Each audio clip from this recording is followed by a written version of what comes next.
guys, Keaton here from TechSmart, and today we're going to be unboxing and reviewing the first ever curved, fully functional smartphone, the Samsung Galaxy Round. So this phone is super cool, it's similar to the Note 3, so without further ado, let's go ahead and dig into the box. So popping the top on the box here, we are greeted immediately with the Samsung Galaxy Round with its round and curvy goodness. So let's go ahead and set that to the side and keep digging into the box. So we're removing the paper cover here, and I like how Samsung kind of made all their packages paper. So we have our paper manual there, which is in a different language I can't read. We have our USB 3.0 cord. We then have for our first battery, as it comes with two. Then we have our plug that is definitely not for the United States here. And then we go ahead and keep digging into the box. We have our headphones and ear tips, simple stuff like that. And then we are greeted with this cool white sort of futuristic looking thing. I'm going to go over that in just a little bit. So just digging into the literature here for those curious. It's in Korean, and I clearly don't speak Korean, but if you want a kind of a translation, you can go ahead and Google Translate it. But it pretty much is just a starting guide, and these are the carrier manuals. So going to the white futuristic thing here and the battery, so it comes with a 2800 milliamp hour battery, pretty solid, and then within the white futuristic looking thing is an additional battery, so we can kind of go ahead and deem that this is an additional battery charger. It charges via micro USB. It's pretty handy. And it's kind of a bonus I kind of wish they included within the Note 3 line in the United States, or just even the S4 line. So cool thing from Samsung, and definitely one of the better features within the Rounds box. And then just moving on here, we have our USB 3.0 cord. This is one of the first phones to charge via USB 3.0. Then we have our wall adapter to micro USB, which is clearly not suited for the United States. And then we have our earbuds and ear tips, which is kind of a nice bonus, but I use additional headphones on the side, so this isn't really that big of a deal for me. So now that she's out of the box, let's go ahead and unscathe her and just take that plastic sheet off there of no return. And immediately we're greeted with the gorgeous 5.7-inch Super AMOLED HD 1080p display. Boy, that was a mouthful, but this display looks absolutely marvelous. And the curve to go ahead and add for it really is going to give you a few extra benefited features that you wouldn't receive in other smartphones, especially the Samsung Galaxy Note 3. So just taking a look at some of the faces on here, we have a sort of leather representing back here. It's got this rubbery feel. It's obviously made out of plastic, but it feels a lot better on the black or darker colored versions of the Samsung Galaxy Note 3, and it definitely translates here, so it feels pretty good in the hands. It's got a little grip to it, and then obviously you can see that it's a bit protruded out as it needs to go ahead and account for the curve, and there we can just see the curve line and how much more prominent it is, and we have a nice brushed aluminum feel, so it's definitely a lot different than the Note 3 in terms of that regard. So obviously we want to go ahead and see how it works when turned down. So just by holding the power button down on the right side of the device for a few seconds here, we're greeted with the boot logo, which says Samsung Galaxy Round. And then we're greeted with the sort of carrier skin here. Basically it's South Korean Telecom, or SK Telecom. Just they want to go ahead and brand it. And then we're next greeted with the Samsung logo home screen for the device here. Obviously I don't have a SIM card in here, but I always go ahead and put one in there when I'm testing devices out. And it's just TouchWiz. It's obviously Samsung skin, and it looks pretty nice on a rounded display. So I know some of you are definitely interested here, so we'll take a look at some of the ports. We have the USB 3.0 and microphone port on the bottom there. Then towards the side of the device, we have our volume rocker to go ahead and toggle volume up and down. At the top, we have a 3.5mm headphone jack and another microphone. Next, we have the 5.7-inch 1080p HD display, which just looks fantastic. We have our capacitive touch buttons, the home button there, and then towards the side of the device, we have our power button. And not leaving anyone out here, we have the 13-megapixel camera with LED flash and the speaker towards the bottom of the phone. So now moving on to the review portion of this video, we're going to start off with specifications and hardware, as I know spec heads like myself out there are definitely going to want to know what this rounded device packs. So it features a 5.7-inch super flexible AMOLED display with a resolution of 1920 by 1080 and a pixels per inch of 386, which is just absolutely mind-blowing, as so many pixels are truly being compacted into each inch. It weighs 5.43 ounces or 154 grams, so it has a nice weight to it. It comes in at 7.9 millimeters in thickness or thinness, whatever floats your boat. It features 8 GSPA plus speeds or LTE-A speeds, 3 GB of RAM, a quad-core 2.3 GHz Snapdragon 800 processor which is just absolutely beast. I love a quad-core processor. It features Android 4.3 at the time of recording this video, as Android 4.4 or KitKat has been released, but it hasn't been brought to the Round or any of the Samsung devices at the moment. It features microSD expansion, so you can add a bit more memory in there, just so you don't have to spend a few extra dollars to get the 64GB internal memory option. It features a 13 megapixel camera, which just looks mind-blowing. And then finally, it features a 2800 milliamp hour battery, and it comes with 2 of those in the box. So for those who are kind of skeptical on the whole curved display thing, and believe me, we got more coming of it, here's just a comparison between the Note 3 that I have and the Samsung Galaxy Round. So you can just see them on top of one another. You can see the curve in it definitely, and it really feels good in the hands. It kind of gives a new life to phones, and it's actually more comfortable, which is something I didn't expect. And also just going ahead and flipping it around here, you can see that it forms an arc above the Note 3 here. So you know it's actually a real thing. It's not just some kind of sick joke, and that this new technology is definitely coming to your next phone. So in terms of software on the Samsung Galaxy Round here, it's running Android 4.3 Jelly Bean. It's not too bad. It's definitely one of the newer versions of Android, but as the moment of recording this video, Android 4.4 has been announced and will definitely be receiving an update for all Samsung devices once Google goes ahead and updates all their devices. But I'd say for the most part, TouchWiz is pretty clunky. It's not too bad. It's definitely visually appealing on all Samsung devices,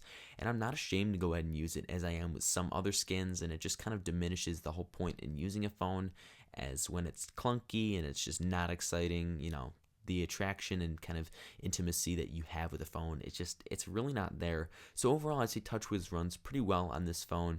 We have some proprietary features like air gestures, we have S-Voice, and it's nothing too out of the ordinary. If you want to go ahead and check some of those other videos out where we go ahead and explain TouchWiz a lot more, the links can be found right below that like button on this video. So moving on here is the display, and I gotta tell you, the display on this thing is just an absolute treat to use. The curved phone really brings the content to your eyes versus having just a standard flat panel where it's kind of all over the place, and this is, I think, a definitely big selling point of this phone. It looks gorgeous. Content just flies off the page, text looks crisp, images look sharp, and just the clarity is all there.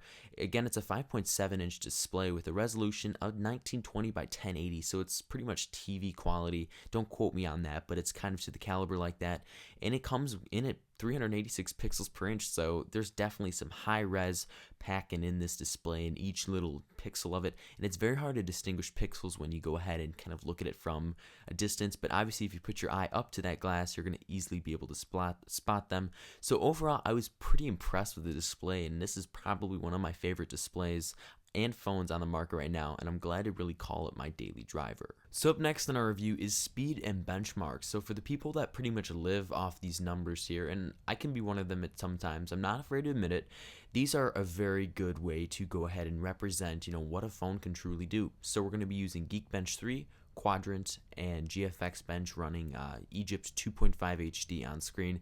That might not make a lot of sense right now, at least the last test, but we'll go ahead and run them and see what we get for each score. So after running the Geekbench test here, we received a score of 689 for the single core score and 2147 for the multi-core score. So just as a comparison here, the Note 3 received a single core score of 945 and a multi-core score of 2703. So up next is the Quadrant score. So this is pretty much well trusted. I use this for pretty much everything. These 3 right here are my go-to ones, and you're seeing them right now. So I'll go ahead and get back to you once the results are in. So after Quadrant has finished its benchmarking procedure here, we received a score of 15,005. Definitely respectable. If you take a look at it comparing to the other devices on the market right now, you can definitely see the improvement. But the Note 3 received a score of 21,909, so definitely a difference between the two devices, and it's not all as the eye appears. And for our final benchmark comparison, we're going to be running GFX Bench 2.7, which will really test the graphic performance. It's going to actually give you a demo here where there's a knight running through pyramids, just trying to fight dragons and enemies. It's just the best way to do it, and it gives you a nice little visual while you're trying to figure out how good your phone truly is. So I'll get back to you once the results are in. So now that the dragons have all been slaughtered and the knight has pretty much won, if we want to put it in a medieval sense here, we received a score of 6,059 frames and 54 frames per second on the GFX Bench 2.7.2 test, and this is just, again, the best way to really test out the graphics performance on a phone. And in comparison to the Note 3, I actually received a score of 6,037, so It's pretty much the same and around the same premise there, so I'm kind of happy Samsung kept both the graphic performance the same on the Round and the Note 3. So one of the more important categories here is battery life. If you don't have a juiced up battery, you can't really use your lovely device. So in terms of battery life here, I was able to achieve around 12 to 15 hours on an average day. Now that is absolutely superb by all means. And that's when I was using it to a leisurely to more of a hardcore device. When I would just use it very periodically and definitely scarcely, I could easily get more than 2 days on this thing. The standby time is absolutely crazy, and the fact that there's hot swappable batteries is just fantastic. I love how Samsung has taken the initiative, included a second battery with a charger in there. You can just go ahead and hot swap them out if you're running home or just on a trip. It just makes a lot more sense, and I really wish more manufacturers did this, as it's just super easy. Now, I'm just completely blown away. This isn't the exact Note size battery as the Note 3 features, a 3200 milliamp hour battery, but taking out 400 milliamps and still being able to make the phone curved, that is absolutely beyond me. And I just think, having a great battery in here with a curved display, it's really just a match made in heaven. So overall battery life definitely gets a +1 from me. So moving on is definitely a big component here, and it's the camera. So it features a 13 megapixel camera on the rear and a 2 megapixel front facing camera, and I gotta say the quality is superb for both of them. Obviously the front facing camera you're gonna see a little bit of pixelation, but that's because it's not as sharp as the rear facing camera. But the interface on here is just absolutely stellar. You get a lot of modes you can shoot from. The LCD, the nice 5.7 inch LCD/viewfinder is always a big plus. So you can always see your shots in autofocus. So let's go ahead and take a look at some test shots I took at my local park to go ahead and see how it holds up in a real world scenario. So here are some samples, and I gotta say, using the rear camera, the 13 megapixel camera with the 1080p HD video, the colors are just absolutely vibrant, and it really does it justice, and this is definitely what you'll be using as your main shooter. I think it looks great, and the colors are just uber vibrant. Now in terms of the front facing camera, the 2 megapixel camera, it does it okay for the picture, but in terms of video here, it does not look good at all, and I look completely pale, so that's just something you're going to want to note. Last but definitely not least is the buying features. Why would you go ahead and buy this phone?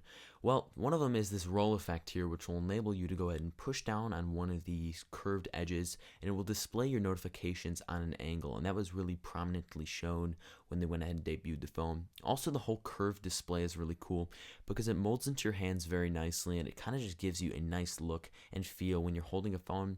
And when you go curved, you don't really ever want to go back, as it just feels so much more different. It just feels a lot better, and I was actually able to get more words per minute on this, and I know it sounds so far-fetched, but you'd be seriously surprised how much nice and easier the curved display and phone fits in your hands, and how you're just able to rock out on that keyboard like nobody's business. Also, one more thing is the Boom UX. Basically what it enables you to do is if your screen's turned off, you can hold down in the lower left-hand corner or the lower right-hand corner, and it can pretty much just change the music tracks. It's just something quick and simple that Samsung added, but it's definitely one of those buying features you might consider. So overall, if I had to recommend the Samsung Galaxy Round, I most definitely would, as it's truly a unique experience I've never really had before, and I think that's really what makes it a cool device out right now. But before we go any farther, I gotta break it to you guys. This device is only available in South Korea and the carriers around there, and it retails for about $1,200. Yes, you heard me right, $1,200. It doesn't have diamonds or anything like that on there. It's simply a Samsung smartphone with pretty good specifications, I'd call it, and a curved display with a few other bumped up features. So that price tag right there is pretty expensive, and it almost makes it one of the most expensive smartphones out there right now, and I think it even might be without being diamond or gold encrusted. But to wrap it up here, this phone was an absolute treat to use. The features on here are definitely worth it in my opinion, and I think it's unique to see how other manufacturers like LG are creating the LG G Flex, which instead is a curve from top to bottom and not left to right like Samsung. And there's a bunch of beef just starting to rise up as LG's claiming that's the first real curved smartphone. So it's going to be interesting to see what phones look like in a few years in terms of shapes and sizes. But what do you guys think of the Samsung Galaxy Round? Do you like the curve? Would you buy it if it was available in the United States, Europe, etc.? Let me know in the comments section down below. Also, go and give this video a like if you guys like exclusives like this, where I go ahead and bring you phones that probably will never be coming to the United States or Europe or anything like that, as I truly did enjoy the experience with this, as it is the first curved smartphone. How cool is that? I just was in off for the first few days using this. Finally, go and subscribe to the channel, as we'll have tons of Nexus 5 coverage coming tomorrow, Monday, and it's just going to be an absolute awesome treat with Android 4.4 KitKat. You know, we have iPad Mini 2 coverage, Mac Pro, etc., and then we kick off 2014 with more tech coverage, so definitely subscribe if you want to be notified first. There's an annotation on screen right now, or there's a button somewhere in the mid-page of your browser right now. But thank you guys once again, and I look forward to seeing you in my next video. Bye-bye.